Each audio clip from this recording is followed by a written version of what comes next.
The text spoken by the voices and the sound volume are exactly the same as in the original recording. To help the ear adapt itself to the strange rhythm, rapidity, and softness of the voice entity's speech, each utterance is repeated several times. The voices here selected are grouped according to the persons addressed and their respective answers, followed by a translation and explanation. They are examples chosen to give the reader a breakthrough, an acoustic illustration of the material presented in the book. The listener is asked to read any text spoken in languages he does not know with particular attention, so that he may be able to grasp each separate word phonetically. Please note the commentary that goes with each voice text, as the meaning of some utterances can only be understood in context with the situation that gave rise to them.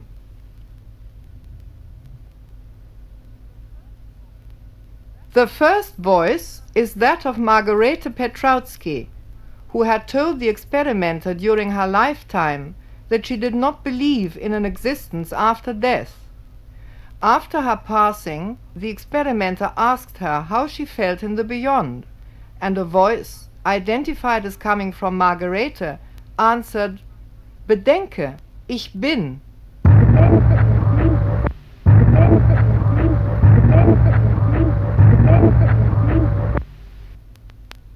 German, imagine, I am.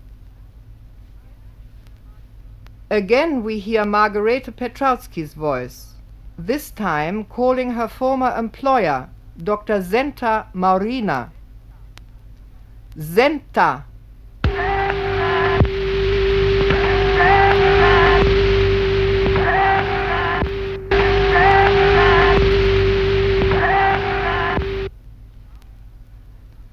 Now the experimenter asks if Margarete can hear him, and a voice replies, "Kostja, ja."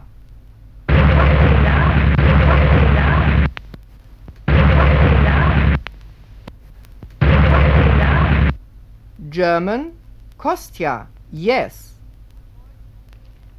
The voice then calls the experimenter's family name, Raudive, but shortens it to Raudiv.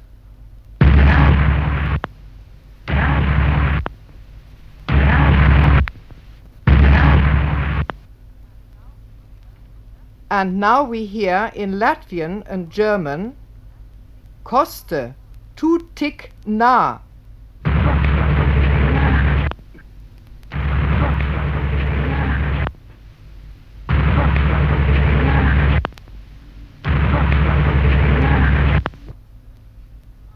Koste, you are so near. Now the experimenter calls the Russian poet Vladimir Mayakovsky, and a voice answers,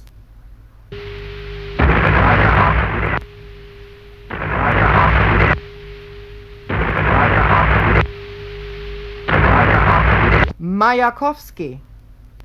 The experimenter tells the poet how difficult it is to convince people of the reality of the voice phenomenon, and in reply comes a statement which is typical for Mayakovsky's personality. Konstantin, pluj.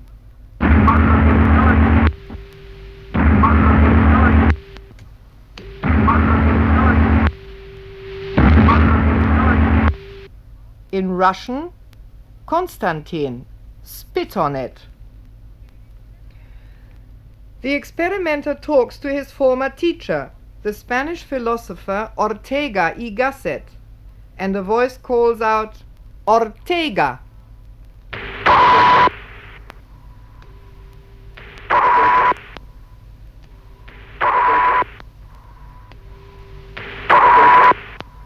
The experimenter asks whether the research into the voice phenomenon had any significance and whether it was based on firm foundations. The voice answers, "Entrojas muchas cuestiones."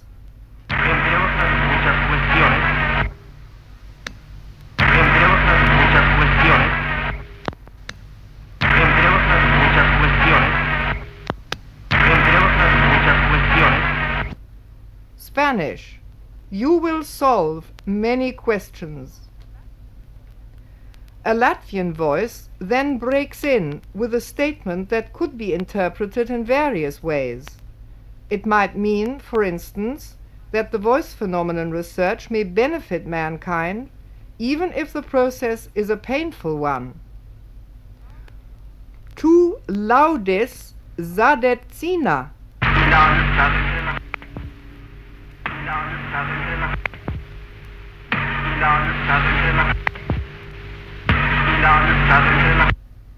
Latvian, you are burning people. The experimenter addresses his former collaborator, the Swiss parapsychologist Professor Gebhard Frey. Beset by doubts, the experimenter begs Professor Frey to give his name, and a voice answers, Frey. Frey. Frey. Frey. Then, in Swedish and German, Du sowas willst nicht glaube.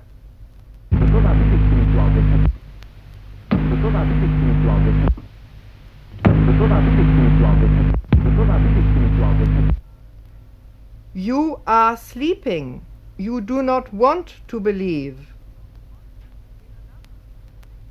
In another recording, the experimenter remarks that people do not believe in life after death, and a voice answers, So sind sie.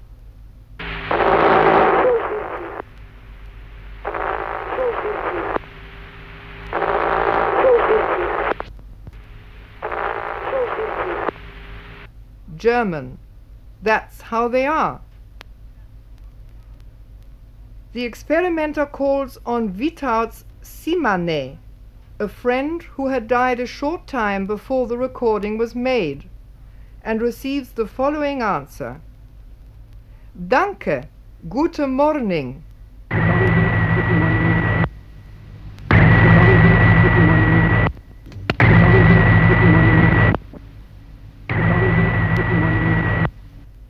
German and English. Thank you. Good morning.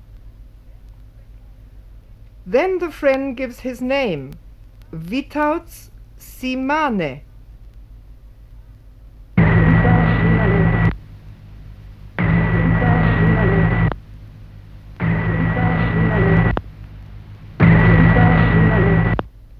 After this comes a request.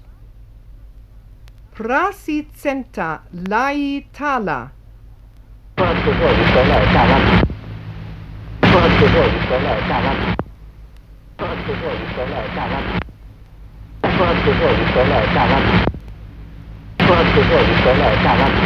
Latvian and Swedish. Beg Zenta to speak. And then Musu Centa Recisos.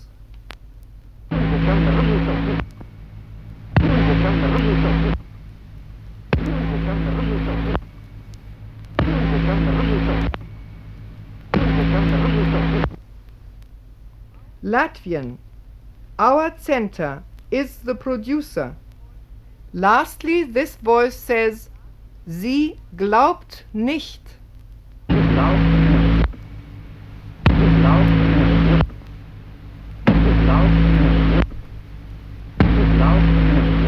German. She does not believe. Once again, the experimenter addresses Professor Gebhard Frey and asks whether he thinks the voice phenomenon research necessary and what, in the professor's opinion, its final goal should be. A voice replies, Oui, c'est nécessité.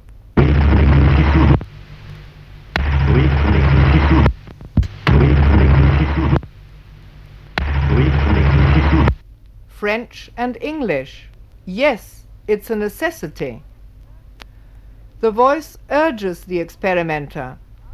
Konstantin, arbeiten.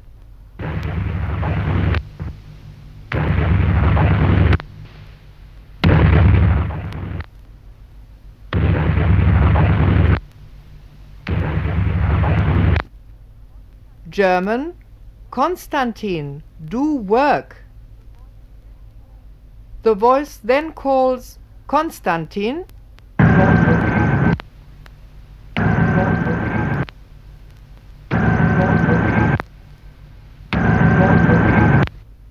and lastly Raudive.